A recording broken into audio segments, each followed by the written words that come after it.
Hello and welcome to a CBK gaming video.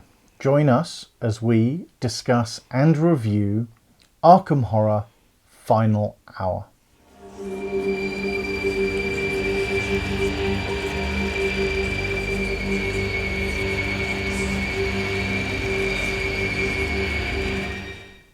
So what is Arkham Horror Final Hour?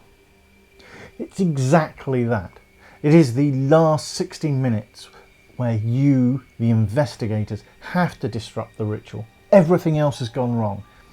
The investigation has come to a crashing crescendo and there's nothing left but to disrupt the ritual whilst there are monsters abound. How does it play out? This is more of a traditional board game than perhaps Matches of Madness or say Arkham Horror or Arkham Horror the card game. There is a traditional board. There are phases. The investigator phase where you will play cards and you will use priority cards to determine the order in which they are played. Unlike a lot of cooperative games, you are unable to communicate with one another, your plan or strategy, until you have finished playing the priority cards.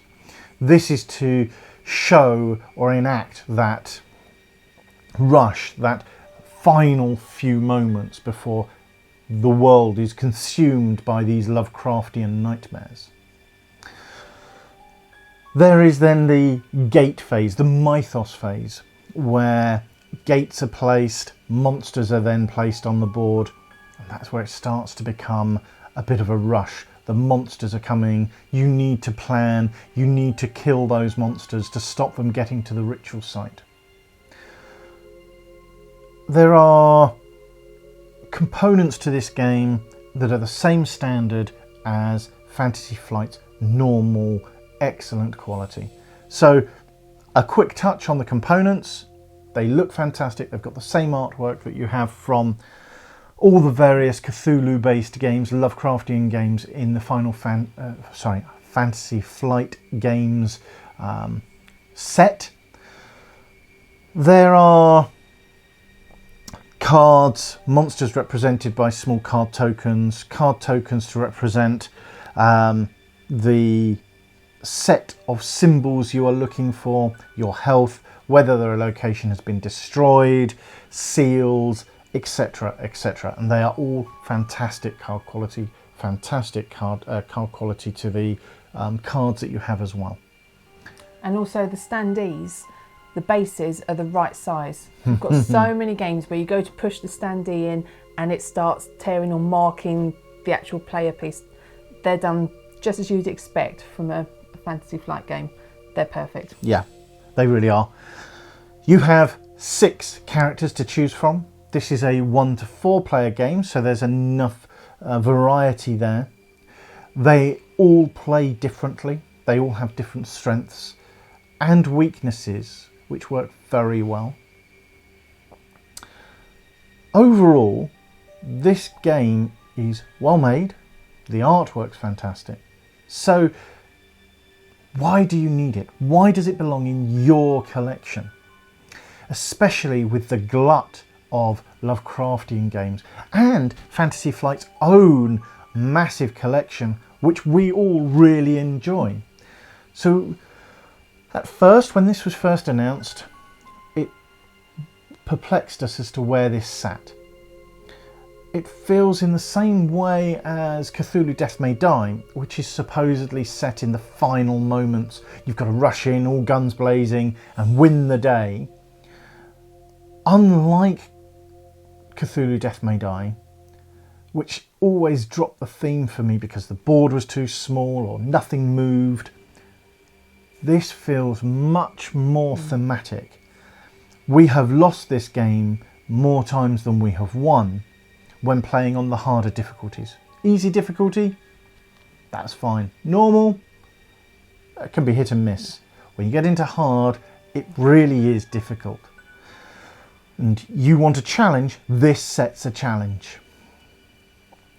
What do you think? I really enjoy it now. The first time we played it, I had my reservations because not being able to discuss strategy and plan, say my card says I can do this, is that going to benefit you? Am I going to hinder you if I do this way? I struggled with that because I am full on cooperative, sit, talk, discuss strategy, then play the cards. And this didn't allow me to. When we played it a second time, going in with that mindset, it was a lot better. And I really enjoyed it from then.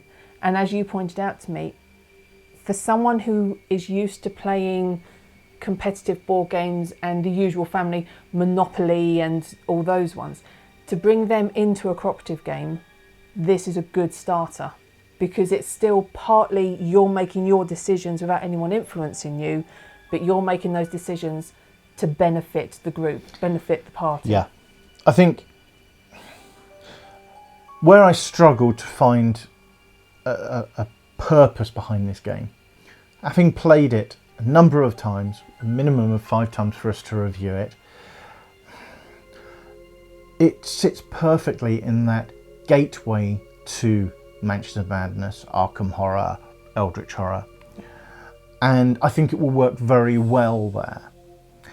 But it also fulfills that wonderful point where you're going away, you want to take a couple of board games with you, but you don't have room to put the huge Mansions of Madness and all of its expansions, or Eldritch Horror, or even Arkham Horror. This is a small box. You can put it in a suitcase, and it's a fantastic large board game. I would always take this away with us. No matter where we were going, it's big enough to fit in a suitcase or a rucksack, but not so big that it becomes problematic. I can still take all my shoes. Yes. Yeah. I don't want to see other expansions in the way that Fantasy Flight do with all the other games in the series. It doesn't need it. It's got those 6 chosen characters. It does what it says on the box. You have 3 monsters to fight, including Cthulhu, which is very important. They have different reactions based on some of the priority cards. So that sets a difference and gives variety. The more players, the nastier those reactions become. The more difficult it becomes too. Overall, this is a fantastic game. It belongs in your collection as that gateway to those other wonderful games. Or if you want a game to go away, to go on holiday with, that is a board game and not a card game or a party game. Or as we've said, at the end of an evening, if we've had friends around for a weekend and we're playing all different games and we get to the end, it's going, it's not quite time for bed, but we haven't got time to do another Mansions of Madness or another long game. This is the end of the night quick game. It's still a board game. It's still got the same atmosphere and the same feel as a big board game, but it's only an hour. Yes. That's the last nice sort of finishing cap to the evening. So we usually run once a year, but probably going to be increasing that, an event, Cthulhumas, where we have a lot of friends and family round playing Cthulhu-inspired board games. We have done that for several years, and actually this sort of game is fantastic for when people are beginning to turn up. People can still play, it's quick to play, you'd still get involved, possibly pick up another copy of it so we can have it running across multiple tables. It's not that expensive. I think in the UK you can pick this up for about 25 to 30 pounds, and it really is worth that. Really is worth that much money. It's unlike the larger games, which are more expensive, but there is much more content and much more variety in that game. Those games. This doesn't need it. No. And it's nice and simple to pick up, but it's got the puzzle sort of strategy feel of it, that even though the card is really easy to read and you go, I do this action, if I use this card I use this action, however it's going to mean a monster moves to here, which is then going to have a roll-on effect to here, and you can see the whole place just crumbling in that last hour. And then it's that, do I take that action, or do I hold back on that one? And it's got a lovely balance there. And I really enjoyed that, watching how things, it's not a simple put the token down. Yep. You've got to think about the consequences to doing that. And I really enjoy games like that. One of the things I really like about this game that's different to the other games in this genre, this style with Fantasy Flight, is actually how you investigate the ritual. So there are a number of tokens, each with different symbols on. You've got the hourglass, the sun, the moon, or a star and the moon, diamond, and the club symbol. Two of these there are two of each.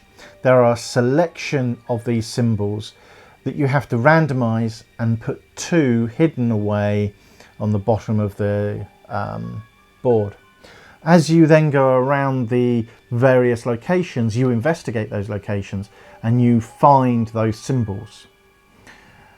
And you're looking for the ones that are not there. So as you build up the board, if you have two hourglass, you know that there cannot be any hourglasses in the final symbols.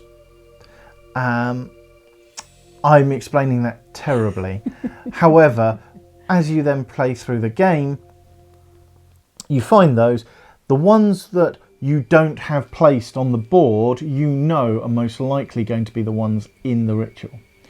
And I really liked that. That was quite good fun. And trying to balance getting to all the locations to investigate, to find the symbol, versus trying to attack and kill the monsters that are destroying locations. And if the location's destroyed, the monsters can't go there anymore, so they move on to the next location. So if you don't kill this monster, you're risking the next building, which you still need to get to. And it is that juggling game that really does bring that final hour to life. Yeah, really does. As I say, much more so than Cthulhu Death May Die, which really surprised me. I didn't expect that.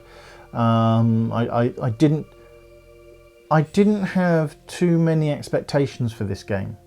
I don't know why. It just didn't.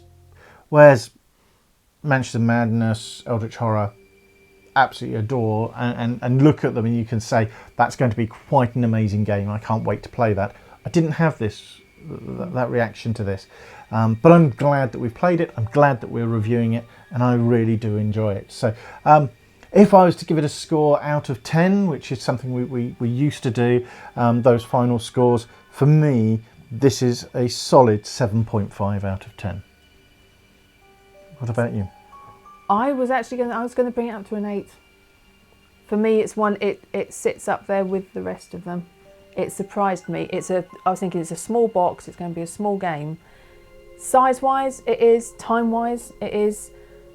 Thematic and enjoyment, it's a big game. Yes, it really is. Yeah. And it sits nicely in your collection for the reasons that we've discussed. Yeah.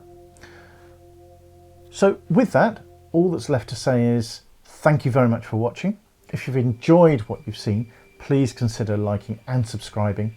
We've seen an increase in our subscriber base and more people getting involved, and that really is fantastic. We really enjoy that interaction, and we really appreciate those people that follow us and decide to hear our views of board games, and to hear that people have gone out and bought games based on our review means a lot to us. And we really like hearing back from people to say, yes, they've really enjoyed this game and they've really gone out and bought all the little expansions or those little add-ons that we found in Etsy that make those increase the longevity of the game. So please consider doing that. That is fantastic. Our next review will be up in a week's time. We are trying to do these every week. At the beginning of the year, we also have some top 10s that are coming out, so we're going to be uploading our top 10 competitive games, our top 10 cooperative games, the most disappointing games to CBK Gaming. Thankfully that isn't 10, but there is we've put our top disappointing games, and yeah, we look forward to bringing you more content as the years roll on. Thank you very much. Thank you. Bye.